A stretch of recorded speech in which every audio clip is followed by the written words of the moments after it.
Hello, welcome to Philosophy Roulette number 75, where we read a random paper of philosophy and review it. And it's cool. So if anyone wants to give me a suggestion, that's cool. Otherwise, I just grab one, like almost always, off Phil Papers New. Might try to go to Phil Archive one day, but this is kind of fun, just Phil Papers, seeing what everyone else is seeing. So, let's see what we got. We were looking at some AI and society stuff, and but we already looked at that. We looked at some AI and society things the other day, so I feel like if it's only 1 or 2 pages, oh, it's a book review. Let's not bother with book reviews. So this is not a language I can read. Argument and computation. We looked at all these earlier today. You know, I'm going to go back a few pages, see what else we got.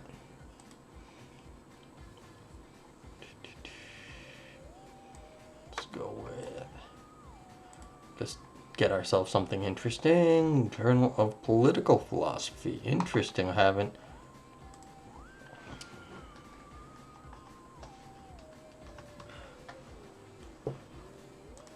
checked out this journal before.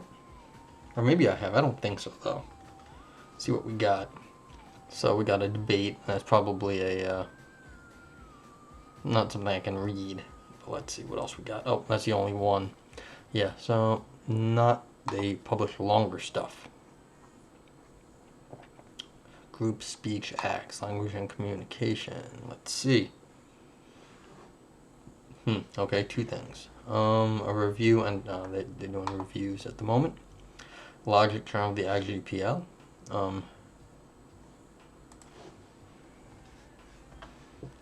Everything's pretty good. I don't know if you're on, Josh, but everything's cool. Just trying to see if I can find myself a paper. Metascience. I don't know what metascience is. I thought I understood what it was, but it turns out I didn't actually know what it was. They do something. There is some sort of technical term for metascience that it means. Why history and philosophy of science matters. 1 to 4. What are these, 2 pages? I don't understand this. Let's take a look. I don't quite understand what that means.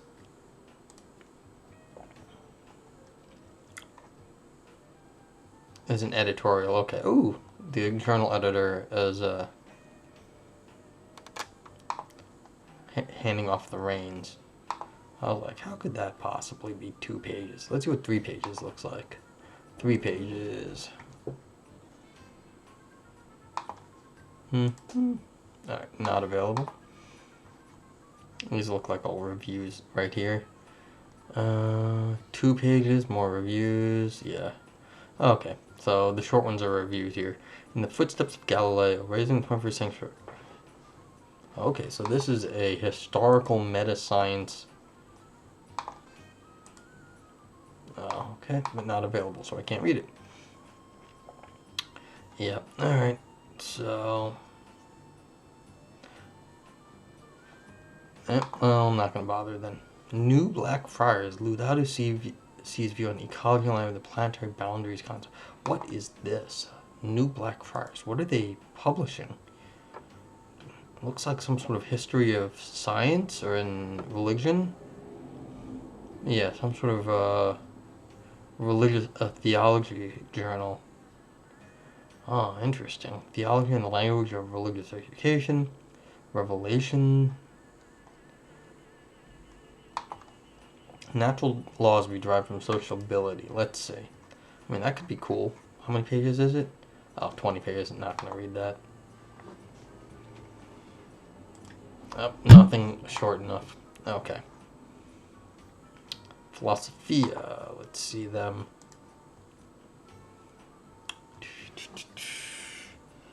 Yeah, everything's going pretty well. Feeling good. It was a real nice day out. Walked around for a bit.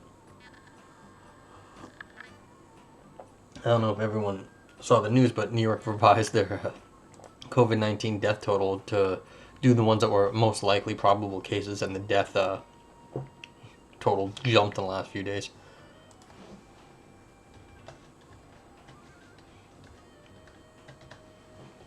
Yeah, Josh, I don't know if you're listening, but this mic I'm using right here is the one I gave you. I ordered it off eBay, and it was missing the USB out. I got it just so it could possibly go directly into a computer. So this one has the USB out, and I'm using the same mic I gave you right now. This is the same one, just with the USB out on it, because the original eBay seller sent me a busted one.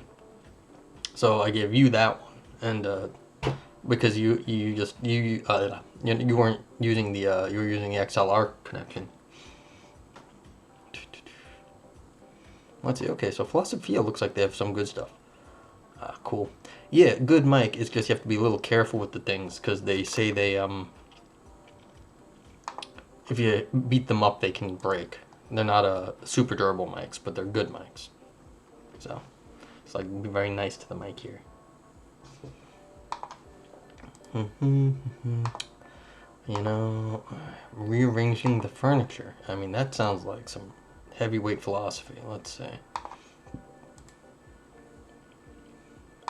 Oh, cool. You have a USB mic?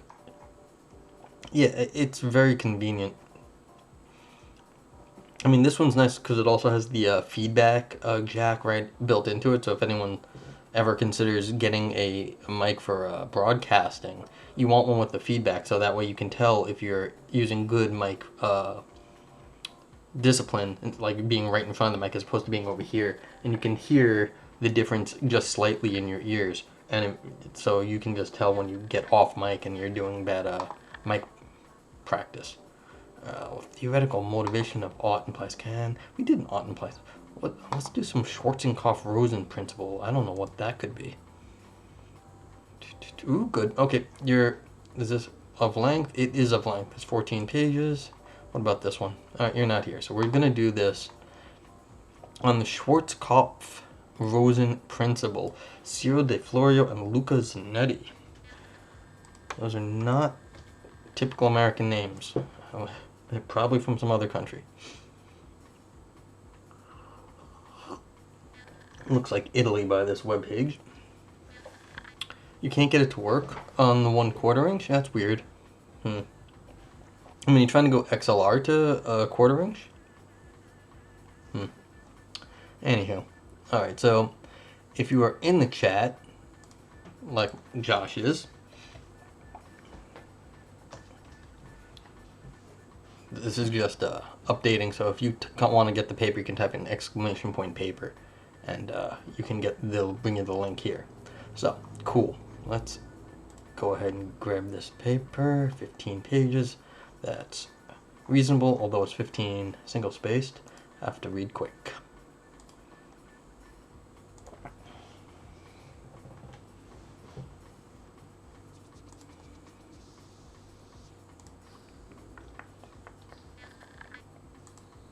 Okay, and so we're off. We're not going to read no abstract.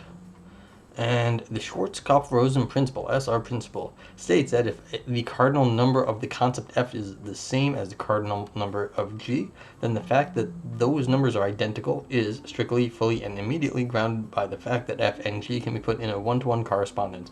Oh no, am I going to have to read tons of formula? Dearie.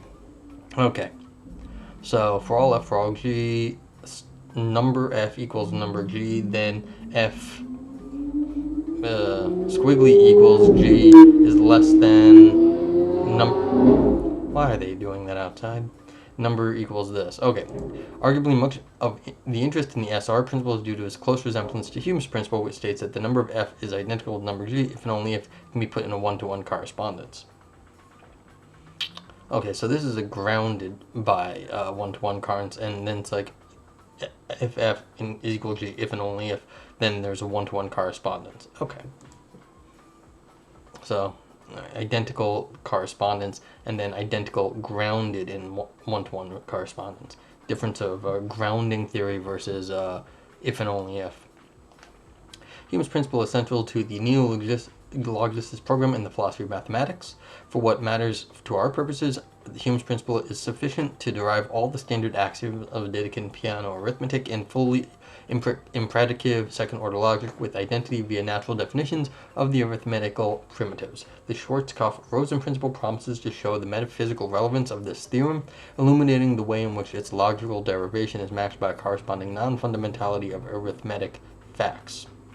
In this paper, we submit that, even if the neo-logicists wish to venture into the metaphysics of grounding, they should avoid the Schwarzkopff-Rosen principle. We will proceed as follows. In Section 1, we will introduce neologicism. In Section 2 and 3, we will examine the Schwarzkopff-Rosen principle. In the last two sections, 4 and 5, we formulate an account of arithmetic. Yeah, I have no idea what I'm saying either. What is this? Pixel Bob, yeah. In the last two sections, 4 and 5, we formulate an account of arithmetical facts in which does not rest on the SR principle. We finally argue that the neo-logicists can avoid the SR principle in favor of this alternative proposal. Okay. So they say neo-logicists, the neo-logicists shouldn't do this SR proposal, they should do what these authors say. Okay, cool. Let's find out what this author says neo-logicism is.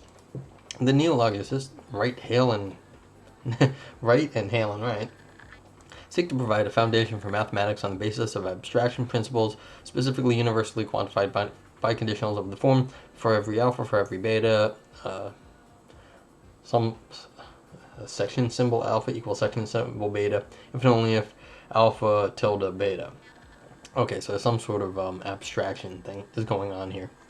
Abstraction principle, where alpha and beta are variables of the same type. Section symbol is a term-forming operator that denotes a function from entities of the type alpha and beta to objects. Okay, so it's a quantifier of some sort, from type to objects. And the tilde stands for an equivalence relation over entities of the given type. Alright, so it's reasonable stuff. Informally, an abstraction principle states that alpha and beta have the same abstract just in case they belong to the same equivalence class. Yeah, so it's the same abstract stuff in case it's the same underlying objects. Hume's principle is a prominent example of an abstraction principle since it is sufficient for a derivation of all axioms of second-order Dedekind piano arithmetic, PA squared, in fully imperative second-order logic with identity. So, more precisely, let Frege arithmetic be the second-order theory supplemented by HP as its sole non-logical axiom. There are natural definitions of the non-logical vocabulary of piano arithmetic, second-order piano arithmetic, specifically 0, the predicate n for natural number, and the binary relation symbol p for immediately precedes. In terms of the cardinality operator pound or number, such that the axioms, I guess it's hashtag nowadays, excuse me, so you see I'm old, such that the axioms of second-order piano arithmetic follow via these definitions from Hume's principle alone. This result is now known as Frege's theorem. Following Frege, I'm sure it didn't originally get published in 1970. The neo-logicists submit that HP can be stipulated as an implicit or contextual definition that introduces the concept of cardinal number, specifically that someone innocent of the concept of number can employ Hume's principle to advance to a grasp of that concept. Frege's theorem would then hence show that piano axioms are analytic in Frege's sense, specifically provable from an implicit definition and second-order logic alone. More precisely, the neo-logicists argue that Hume's principle can deliver an explanation of meaning of cardinality operator, and hence the meaning of each singular term that can be formulated by means of that operator, and that this explanation can be received on the basis of higher-order logical competence alone. A subject that receives Hume's principle in this way would not only be in a position to derive piano axioms, but she can also understand each lines of that derivation as referring to cardinal numbers. Wright then defines neologicism as, it is possible, using the concept of higher order logic with identity, to explain a genuine sortal notion of cardinal number, and hence to deduce appropriate statements of the fundamental truths of number theory in an appropriate system of second order logic with identity to which a statement of that explanation has been added as an axiom. Okay, fine. So it's like you're getting math if you assume these principles, and you're that's why it's a logicism. You've got some logical principles, and you can derive all the fundamental truths of number theory. Hence, to deduce. So this is a logical deduction of mathematics from the underlying logical axioms. Okay. Moreover, the neologicists admit that Hume's principle can be known a priori as a result of its stipulation, specifically the stipulation that of HP brings about an a priori justification to believe HP is true. I mean, they can say so, I don't believe them, but that's alright. Frege's theorem would then demonstrate that if knowledge is closed under known second-order entailment, the basic truths of arithmetic, and more specifically those expressed by piano axioms, are a priori, specifically those axioms can be known, or at least justifiably believed, independently of experience. So you could just, given these things and assuming that they are themselves, they are self-evident in some way, a priori self-evident, then you just get the knowledge of piano axioms. So that would be brilliant. We could just somehow, once we understand things in the right way, it's obvious, and therefore we get math. And we can learn math just from the principles. Cool. Even from these sketchy remarks, it is clear that neologicism is chiefly a semantico-epistemological project. By contrast, SR principle is a metaphysical claim. Yeah, it's about grounding. On the one hand, the advocate of SR principle need not engage with the semantic and epistemological aspects of neologicism. In the words of Donaldson, we need not take a stand here on the question of whether Hume's principle is a good definition of number symbology. We're interested in metaphysical grounding, not metasemantic or epistemology. Yeah, because the stuff I just highlighted right over here, that would be semantics, and you're just getting this knowledge, the epistemology, just by understanding the meaning of the definitions there. So that's why it's a metasemantic and epistemic theory, and the SR principle is metaphysical grounding. So it's slightly different ballpark.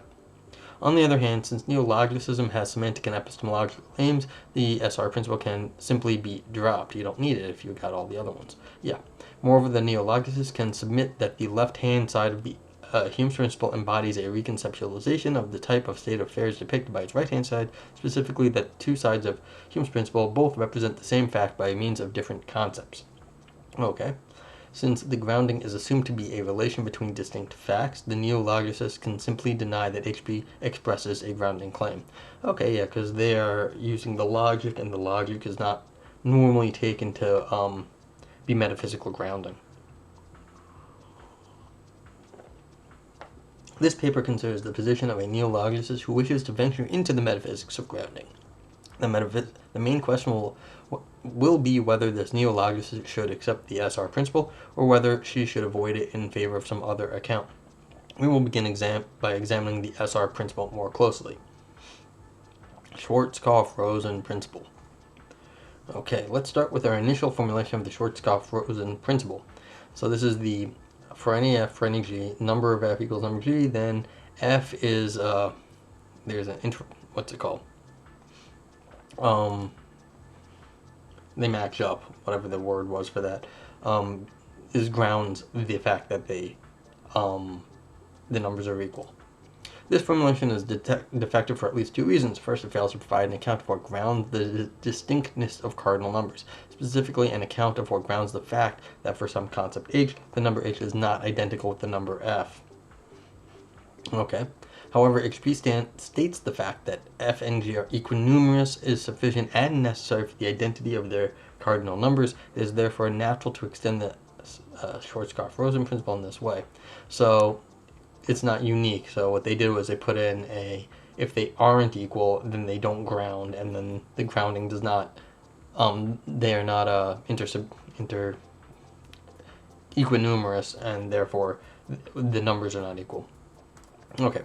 The extension will be left implicit in what follows. Alright, so they're just making sure you can't have multiple things grounding the same numbers. Okay. Second, the SR principle admits of two distinct readings depending on how numerical identities, specifically the facts of the form number of f equals number of g, are individuated. Donaldson distinguishes between a coarse view and a fine view. According to the coarse view and the fact that number of f equals number of g has an object, specifically the cardinal number of f and g, the identity of relations and the identity of relation as constituents. According to the fine view, by contrast, the same fact has two concepts, specifically f and g, the cardinality function and the identity relation as constituents. On the course view, the SR principle gives an account of what grounds facts of the form x equals y, or x and y are numbers. However, as Donaldson points out, facts of this latter form are unnecessary, and so the SR principle fails to deliver an account of what grounds contingent numerical identities. Okay. For example, assume that there are exactly 6 pieces of flamingo. Not pieces of flamingo. It's like, oh my god, pieces of flamingo. Alright, it's like 6 species of flamingo and exactly 6 cities in Wales. On the course view, the fact that the number of flamingo species is the same as the number of Welsh cities, which is a contingent fact, is the same grounds as the fact that 6 equals 6, which is necessary. On the fine view, by contrast, this SR principle fails to deliver an account of what grounds pure arithmetical identities between cardinals, for example, the fact that 6 equals 6. Okay, so because grounding is more metaphysical, you can pop in cities and flamingos, and it's different from what grounds the number 6. That's a fair thing, because metaphysics is wider than the logical and the mathematical. When you do just the mathematics, you're restricted. Donaldson suggests adopting the fine view and extending SR principle in order to cover both pure and impure numerical identities as follows. I'm not going to read that. We're just going to have to assume that it's just restricted to the mathematical ones when needed to be. Donaldson's extension of the SR principle entails, for example, that each one of the facts: 1, the number of flamingos species identical to the number of Welsh cities; 2, the number of flamingo species is 6, and 3, 6 equals 6 is grounded by the fact that those species and those cities can be put in a one-to-one correspondence. Following Donaldson, we will refer to his principle as the improved Schwartzkopff-Rosen principle, so ISR principle. What is the philosophical significance? His principle, so they're not talking about that here then? Alright, we'll just have to see.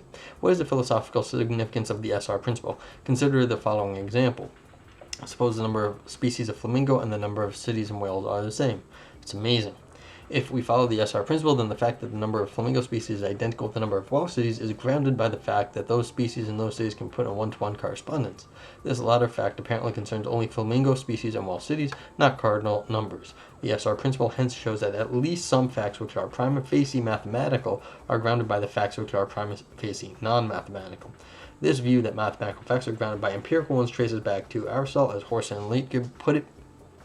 Plato held that the existence of abstract entities is in some sense independent of the sensory realm. Indeed, he thought the existence of the world experience is dependent on the abstract realm, the sensory world of shadows of ideas.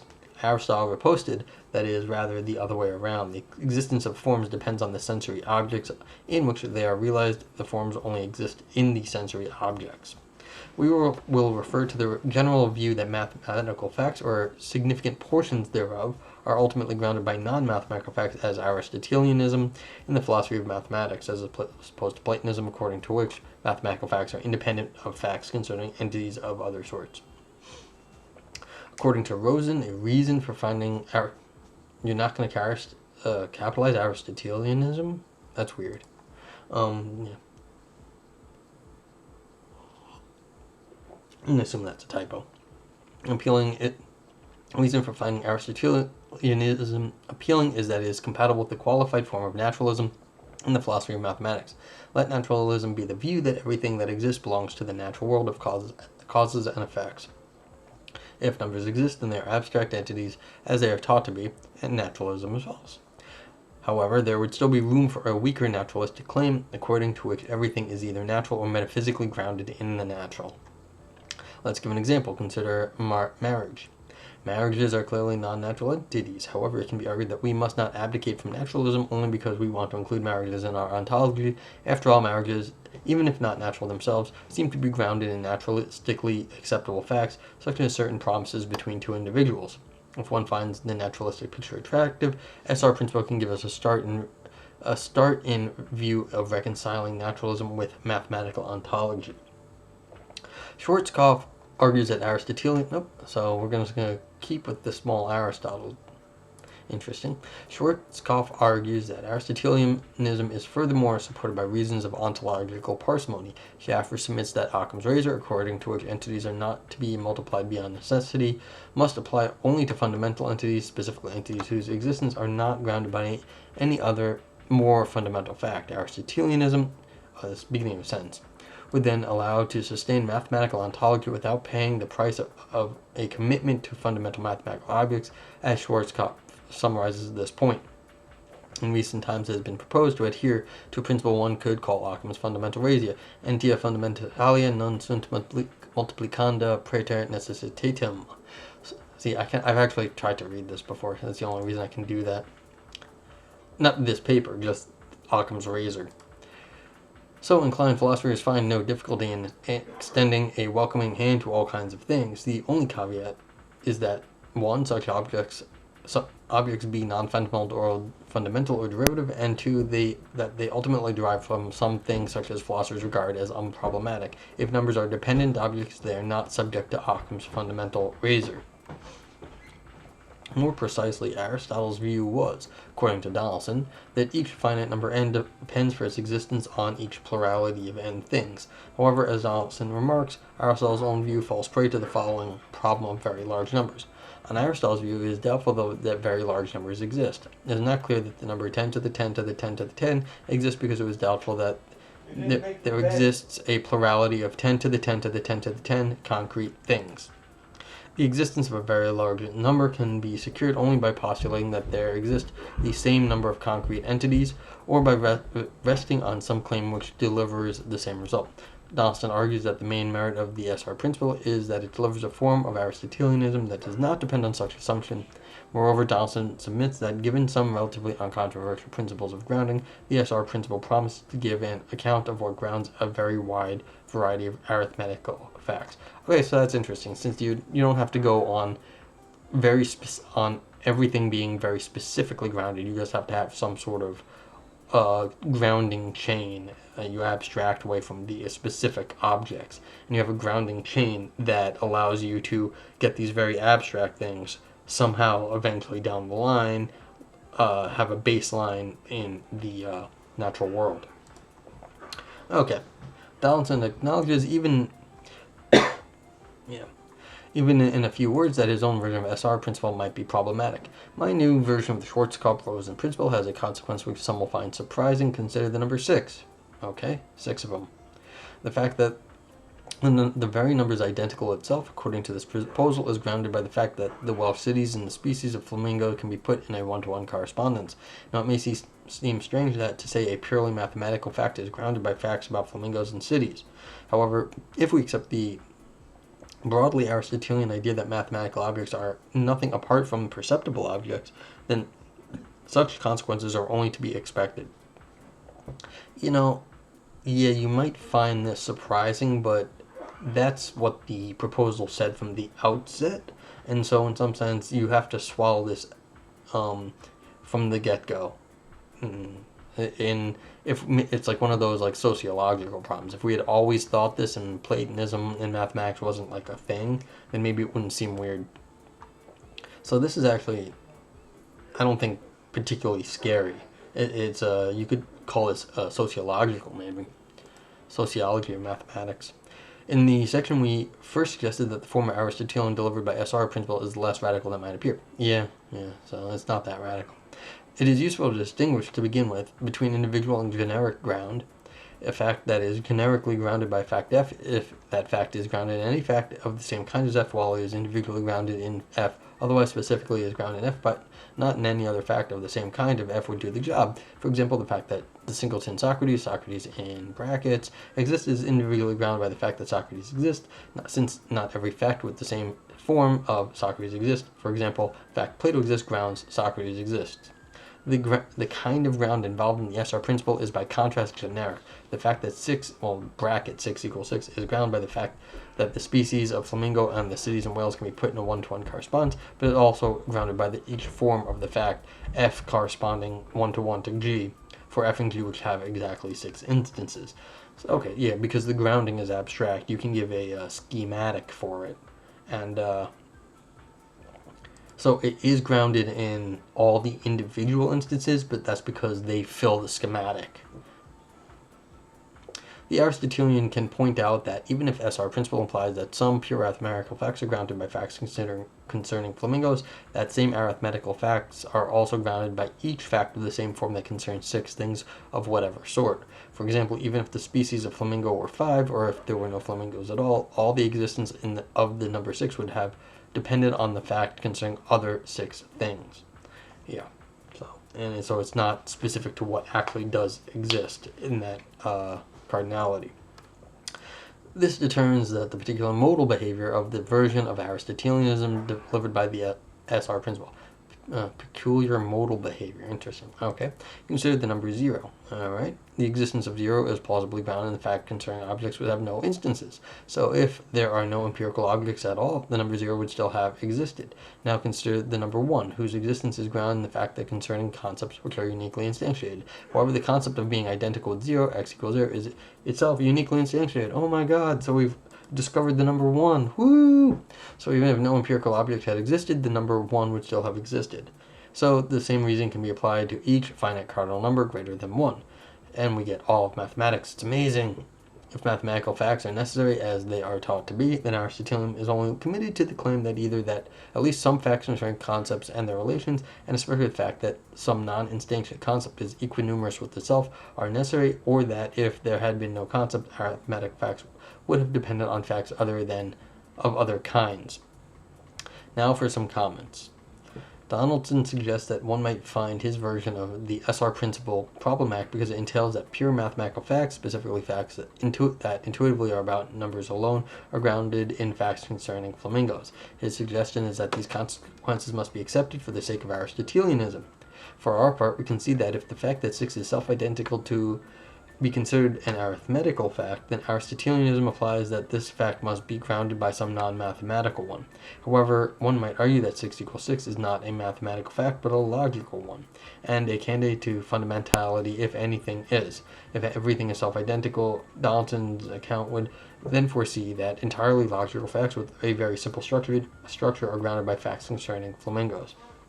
I mean, the problem with formulas like this here is that you've got 3, if not 4 different things packed into what this formula is, because this is not a sentence of English. This is a embedded formula. You've got the identity symbol underlined in blue, you've got the whole thing underlined in green, you've got the first 6 on the left highlighted in yellow. Is that first 6 the exact same thing as the 6 on the right? Well, it's over here on the left. It's not on the right. So maybe it's different in some other way too. Like, are we saying particular instances of things that are 6 are equal to 6, or what exactly is this? Is it the this is the problem with this. This is not a if it was just a regular old sentence in English, then it would just be a regular old sentence in English. But the exact interpretation of this as logical or mathematical is, well, you can argue lots of it. I mean, if you just are looking at like a picture nowadays, like an emoji, maybe it's 2 like eyes and like a nose or a mouth, and then another, like 2 eyes and a mouth. I mean, in different contexts, the whole thing doesn't mean the same thing. So you have to be careful about formulas embedded in English, because the formulas can have, it really depends on what formalism is applicable, but that really depends on a lot of other stuff. I mean, you could rewrite this where you've got like an equal symbol on the left, and then the first conjunct, or not conjunct, first instance separated by comma. So a whole lot of stuff goes into that. I'm sure anyone still listening to this talk actually knows all of this stuff, but I hope someone gets something out of it. Let me continue. The Aristotelian can say in reply that at least some facts concerning relations of equinumerosity among concepts are themselves logical facts. More precisely, for each concept F is a logical truth of second order with identity that F can be put in a one-to-one correspondence with itself. For example, it is a logical truth, regardless of how many species of flamingo actually exist, that those species can be paired one-to-one with themselves. The SR principle would then just show how some logical facts concerning self-identity of cardinal numbers are grounded by some allegedly more fundamental logical facts concerning the equinumerosity of some given concepts with themselves. Moreover, the neologicists are independently committed to a negative-free logic. In negative-free logic, any atomic predication involving a singular term t is deemed as false unless t is referential. So t equals t is only true if there is a true atomic predication involving t.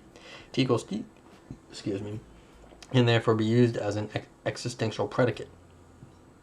Once a negative-free logic is adopted, the improved Schwartzkopff-Rosen principle implies only that the fact that the number 6 exists is grounded by facts concerning the six species of flamingos as it should be. Other considerations concern the claim that the fact that the number of flamingo species is 6 is grounded by the fact that those species can be paired one-to-one with the cities and whales. It might seem odd to say that a fact which apparently concerns flamingos alone is metaphysically explained in a fact concerning a relation between them and other entities. On reflection, however, it seems possible to provide a non-causal explanation of the fact that the number of flamingo species is 6, which mentions Welsh cities. The explanation in question goes as follows. Assume that there are 6 flamingo species and 6 Welsh cities. Then an explanation of why the number of flamingo species is 6 is as follows. The number of those species is 6 because 1, the number of Welsh cities is 6, and 2, those cities can be put in a one-to-one correspondence with the species of flamingo. From this explanation, it is natural to expect that the fact that the number of species of flamingo is 6 is grounded by the fact that those species can be put in a one-to-one correspondence with the cities and whales, and by the fact that the number of those cities is 6. However, this is not quite what Donaldson's reformulation of the SR principle delivers.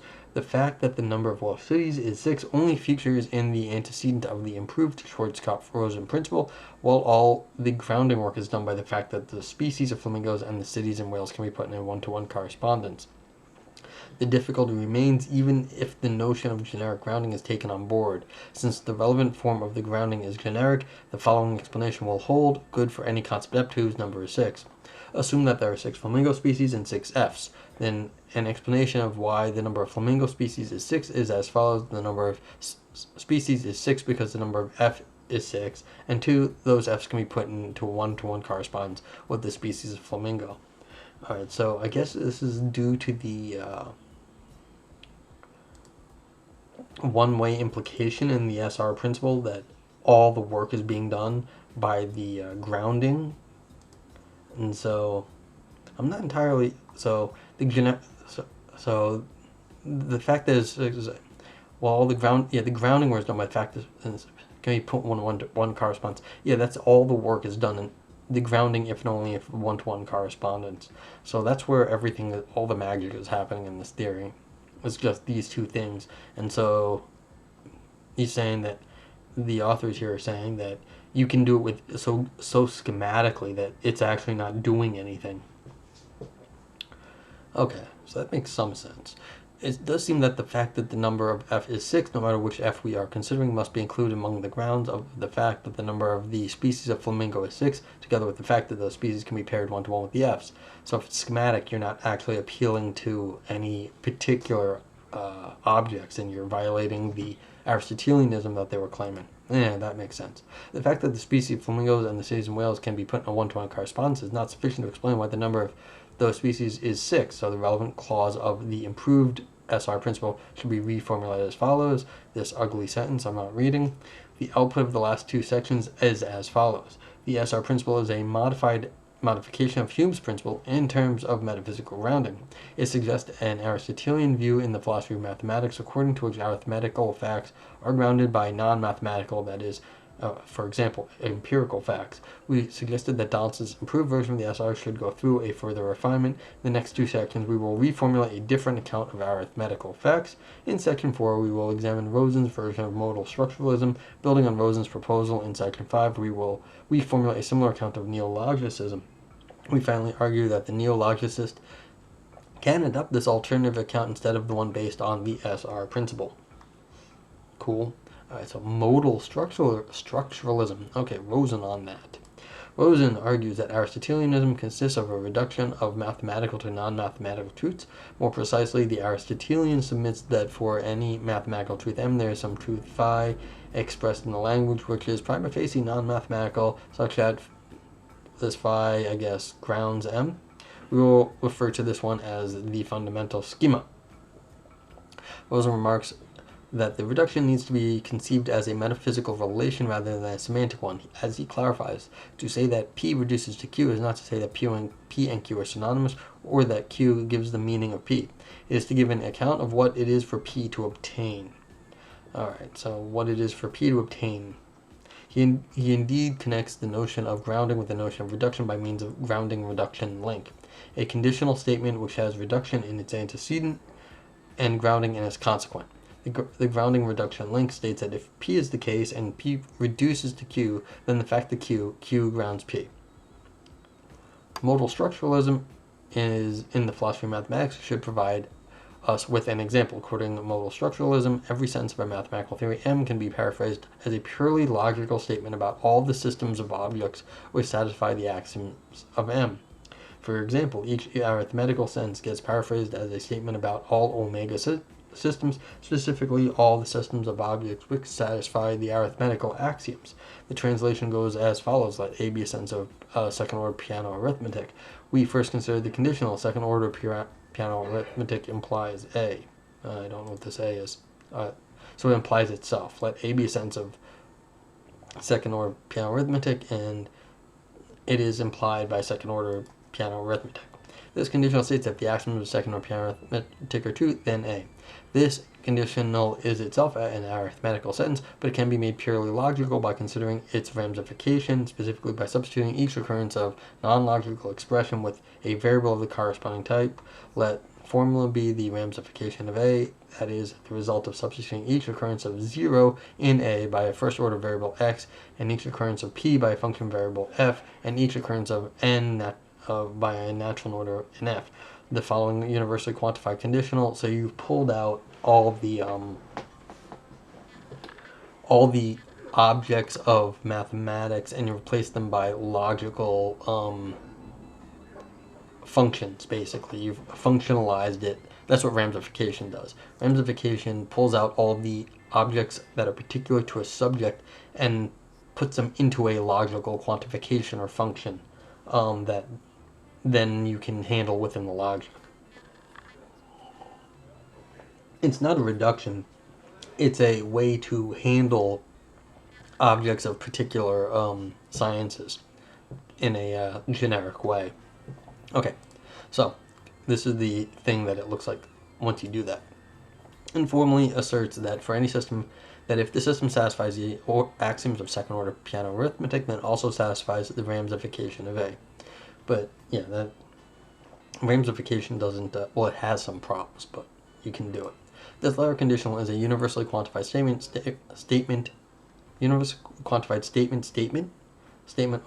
typo, about systems in general in the words of Reck and Price.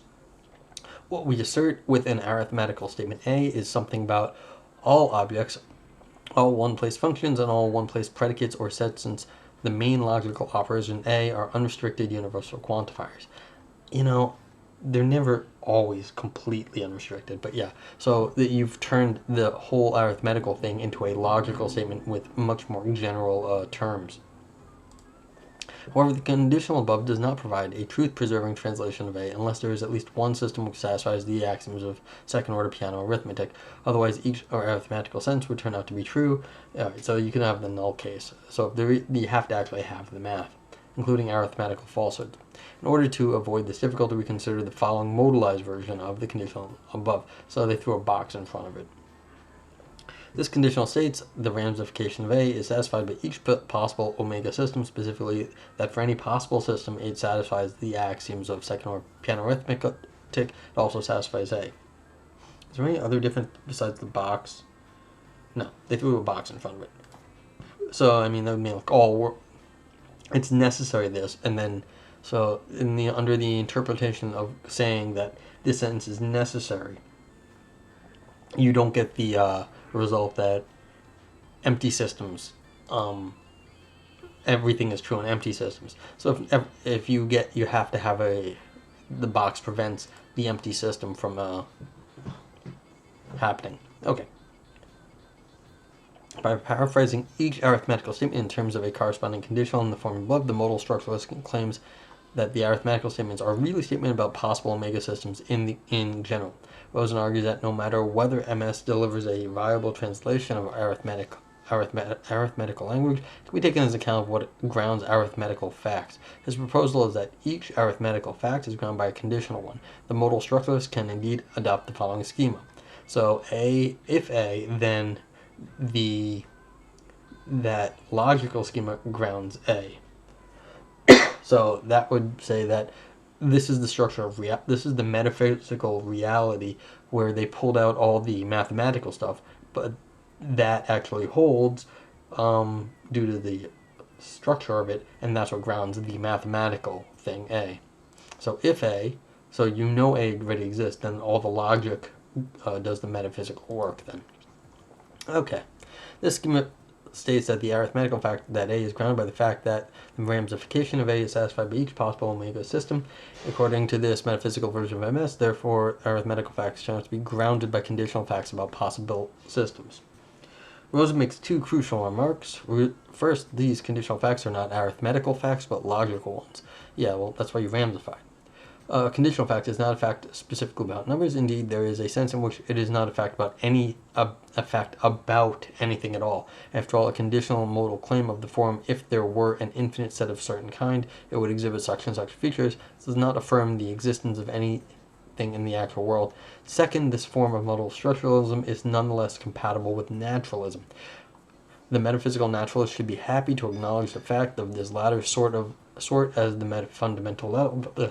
The metaphysical naturalist should be happy to acknowledge facts of the latter sort at the fundamental level, since they don't require the existence of supernatural entities. In fact, they don't require existence of anything. They are truths of logic.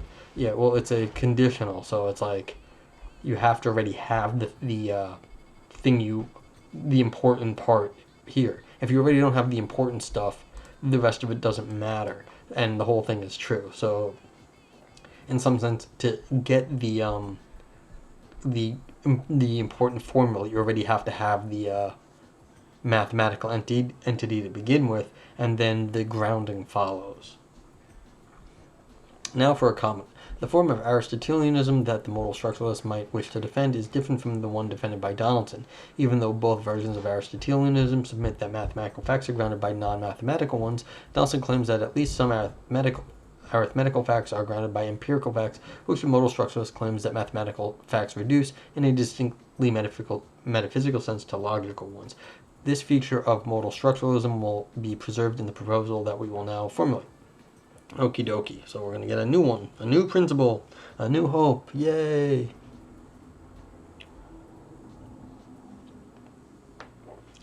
What is or what should be a problem in view of fitting neologicism into the fundamental schema is that HP is not an eliminative definition. An eliminative definition allows for a replacement of any occurrence of the defined expression with an occurrence of its definitions. However, Hume's principle provides no means to eliminate each occurrence of the cardinality operator in favor of purely second-order logical vocabulary. If such elimination was possible, the neologicists could simply claim that arithmetical facts are grounded by or identical to second-order logical facts. However, each arithmetical theorem can be reduced to a sense which is intuitively about HP as follows. Let A be a theorem of second-order piano arithmetic. What Frege's theorem shows is that A is deductively entailed via appropriate definitions by HP alone. Let def be the set of definitions, and then if A is true, then it will also be true that Hume's principle plus def implies A. This conditional states that if HP is true and modulo appropriate definitions, then A. Each arithmetical theorem will correspond to a true conditional of this form. Okay. The conditional above is not, however, a logical sentence since numbers are mentioned already in HP.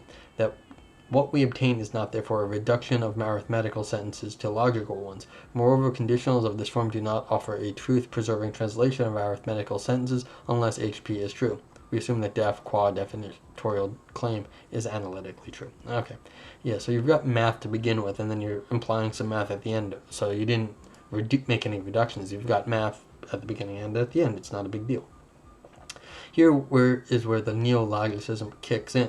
Even though the neologicists concede that the left-hand side of HP, which states that a number of f and the number of g are the same, involves a commitment to the existence of numbers, they stress, however, that HP altogether is a biconditional that states that it is necessary and sufficient for two numbers to be identical, and therefore for those numbers to exist, that their concepts can be put into one-to-one correspondence. More precisely, it is not part of what HP asserts that this condition is actually satisfied. Specifically, it is not part of what one asserts by HP that there are pairs of concepts which can be put in a one-to-one correspondence. Okay. By contrast, in order to derive from HP that there are numbers, one needs an independent input into its right-hand side, specifically the additional premise that there are equinumerous concepts. Some of these independent inputs are logical truths. For example, it is a logical truth that the concept of being non-self-identical can be vacuously put into a one-to-one correspondence with itself. From this, it follows that it is also purely analytic, specifically provable from logic and definitions, that the number of concepts, specifically 0, exists. However, Hume's principle does not state nor imply that any existence of its right-hand side is true. For this reason, the neologicists submit that HP itself can be regarded as a purely analytic or conceptual truth. I mean, that is the whole game. If you're going to just assume that to be analytic, I mean, this is what was claimed above also, that just by the definition of Hume's principle, you somehow are justified to believe it. But that's sort of, it's like, well, you give a mouse a cookie, they're going to take everything. So it's like you give neologicist Hume's principle, you're going to get the whole world. But if on their own account they say you just get this, but that's already, you have to already kind of be a neologicist to believe that anyway. So, I mean, this is sort of first principles on their case. I mean, you can beg the question if you want, but like, you're allowed to also take things dogmatically. So this is sort of a little neologistic dogmatism I would go with. The neologicists would hence claim the antecedent of the conditional above is analytically true, since they count both HP and def as definitorial claims. What would they say about the conditional itself? Consider, for example, HP there implies or entails there are numbers. Call this conditional n. First, the neologicists would say that even though the consequent of n commits to the existence of numbers, n, although is a conditional stating that it is sufficient for numbers to exist, that HP is true. They would point out that n is itself implies that there are numbers only via an input into its antecedent, that is, in conjunction with the additional promise HP is true. So of course, like, you need HP and this, and then you can do modus ponens. Of course, they claim also that HP is analytically true, however, it is not part of n states that is so. The conditional n does not itself require that numbers exist, but only that if HP is true, then there are numbers. Second, the neologicists would argue that it is a matter of second-order logic that if HP is true, then there are numbers. Moreover, if A is a theorem of second-order piano arithmetic, then A is deductively entailed by HP, and would hence express the logical fact that if HP is true, then there are numbers following Rosen. This does not require anything from the actual world, but only the logical truth of the conditional of n. The general proposal is now as follows. The neologicists can argue that arithmetical facts are grounded by purely logical conditional facts about Hume's principle. More precisely, they could adopt the following schema. If A, then Hume's principle plus some definitions imply A, ground A. And all states that if A is true, then the fact that A is grounded by the fact that if HP is true, then A, for example, if HP is true, then there are numbers. The schema NL gives an account of each arithmetical fact. If A is an arithmetical theorem, then the fact that A is grounded by the second order logical fact that if HP, then A. This last conditional provides a truth-preserving metaphysical reduction of A only if HP is true. However, the neologicists already submit that HP is analytically true. They can also claim that the conditional altogether expresses a logical fact, which does not require anything from reality, but rather it holds true as matter of pure second-order logic. Alright, so this is clever. that they built everything into Hume's principle plus whatever definitions they want, and then they can therefore derive everything because they say you get what you need just by reflection on HP. So all the work is being done by the reflection on HP, giving you sort of second order math, and then they, by making these hypothetical statements, you already have to have the math which guarantees its existence, and then you can ground it in its own abstraction away from its own existence. So the math is then grounded naturalistically in the worldly fact that it did exist over here on the left-hand side of the conditional. Very good. Alright, so conditional. Conclusions. We formulate an account of the metaphysics of arithmetical facts which do not rest on SR principle. Here are the 5 main features of our proposal. Bullet point 1. Our account is based on Hume's principle in the sense that it reduces any arithmetical truth to a conditional about Hume's principle. These conditional facts are logical facts, and at least from the perspective of neologicists who claim that SOL equals with a second order logic with equality is a logical theory. If A is an arithmetical truth, then it is deductively tailed via appropriate definitions by HP.